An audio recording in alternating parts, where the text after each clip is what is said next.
A TV series made me realize my entire life was a lie. The glowing red N faded on the TV screen, replaced by the title card of a brand new true crime docuseries, The Missing Girl of Oak Ridge. I had clicked play at 11 p.m. out of pure late-night boredom, wrapped in a fleece blanket on my sofa with a half-empty mug of tea, expecting nothing more than the usual dramatized reenactments and brooding synth music to help me drift off to sleep. By 11:45 p.m., my mug was cold and I couldn't breathe. The series opened on a cold case from the summer of 1996. A quiet, wooded suburban town in upstate New York, rocked by the sudden, unexplained disappearance of an 18-month-old named Clara Vance. The second episode delved deep into her physical file, displaying high-resolution archival photos and digitized home video footage. The narrator listed the toddler's uniquely identifiable physical traits. They zoomed in on two specific details: a tiny, jagged scar along her left hairline from an accidental tumble down front porch steps, and a faint, feather-shaped birthmark running down her inner right wrist. My hand trembled as my fingers automatically rose to trace the identical jagged line buried beneath my bangs. I slowly turned my right arm toward the glow of the screen. There, clearly visible against my skin, sat the exact same pale feather-shaped mark.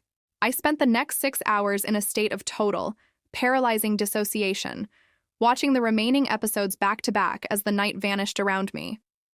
Episode 4 focused on the investigation's failure, showing the grieving parents, a couple whose faces carried decades of unhealable, hollow pain, holding up Clara's favorite childhood toy, a worn blue plush bunny with one floppy ear missing. A wave of nausea hit me. That exact same blue bunny sat at the bottom of a plastic storage bin at the top of my bedroom closet, preserved in tissue paper, because my mother always claimed it was the first gift my late grandmother had ever bought me. Episode 6 delivered the final, devastating blow. The investigative team highlighted a primary lead that local authorities had foolishly dismissed decades ago. A quiet couple living 3 streets over from the Vance family who abruptly packed up their house in the middle of the night, resigned from their jobs without notice, and relocated across the country. Shortly after, the couple resurfaced in a small Midwestern town with a toddler they claimed to have adopted through a closed, unverified private agency. The documentary flashed a grainy, late 90s photograph of the suspects standing outside an old station wagon. They were the people I called Mom and Dad. My entire reality disintegrated in a single heartbeat. Every milestone of my childhood, the framed baby pictures lining our hallway, the comforting stories about my difficult home birth, my official birth certificate tucked away in a safe deposit box, was an elaborate, decades-long fiction. Every birthday cake, every Christmas morning, every protective embrace had been provided by the very people who had torn me away from a family that never stopped mourning me. I sat frozen on the living room floor as the final credits rolled in absolute, suffocating silence. The sun was just beginning to peek through the blinds, casting pale gray light across the floorboards. Beside me, my phone illuminated with a text message from my mother. "Good morning, sweetie. Don't forget we have Sunday dinner at 6. Love you." At 5:58 p.m., I stood on the porch of my childhood home, the heavy canvas bag slung over my shoulder feeling like lead. Inside lay the worn blue plush bunny with its missing floppy ear. My heart hammered against my ribs like a trapped bird.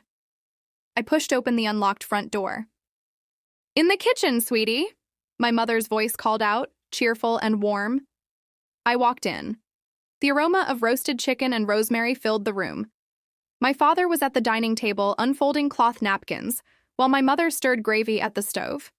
It was a scene of domestic bliss, a scene that had sheltered me for 30 years. "You look tired, Maya," my mother said, turning around with a gentle smile. "Rough night?" "I didn't sleep," I said flatly. My father looked up, his brow furrowing. "Everything all right at work?" I didn't answer. Slowly, I reached into my bag, pulled out the blue plush bunny, and set it squarely in the middle of the dining table, right between the salt shaker and the salad bowl. The silence that followed was instant and absolute. The clinking of my father's silver napkin rings stopped. My mother froze, the wooden spoon dropping from her hand and clattering into the pot. Where did you find that?" my mother whispered, her face draining of all color until she looked like a ghost. "In my closet," I said, stepping closer, right next to the lie about Grandma buying it for me. "I watched a documentary last night, Mom. about a little girl named Clara Vance who went missing from Oak Ridge in 1996. My father stood up so fast his chair screeched against the hardwood. Maya, don't. My name isn't Maya, I shouted, the dam breaking, tears burning my eyes. Look at my wrist. Look at my hairline. Look at that picture of you standing by the station wagon 30 years ago. Who am I? Who am I? My mother collapsed into a dining chair, burying her face in her hands, her shoulders heaving with sudden, violent sobs.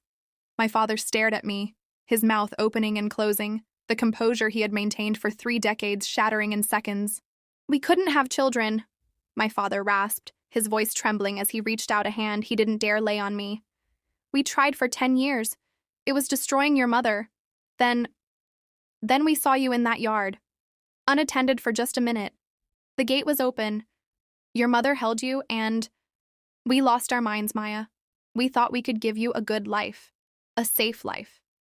You stole me, I whispered, the harsh reality slicing through the room. You stole me, I whispered, the harsh reality slicing through the room. You stole a baby. You let 2 people suffer for 30 years. We loved you, my mother sobbed, looking up with tear-streaked eyes. Everything we did out of love.